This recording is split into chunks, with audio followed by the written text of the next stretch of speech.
Welcome back, guys and girls. Got a new project that the magnetic trailer drug home yesterday. I try not to pick up any more of this stuff because a lot of it you just have to end up figuring out how to get rid of it. But this was a special case. Somebody I know, I was helping them out because they want stupid money to haul off this stuff. You know, $50 just to carry the replacement fridge 20 feet through a doorway in a straight line. Don't even get me started on, extended warranties and all that junk. Anyway, so what we have here is a 1992 model Sears Kenmore, back when they still built them decent. And this is a nice fridge. It was still in use as of Friday last week. This is Thursday this week.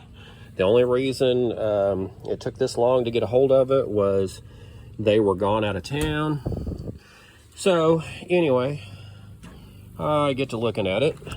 Oh, sorry. Let me detail the problem. So the problem is fridge would only get to 38 degrees.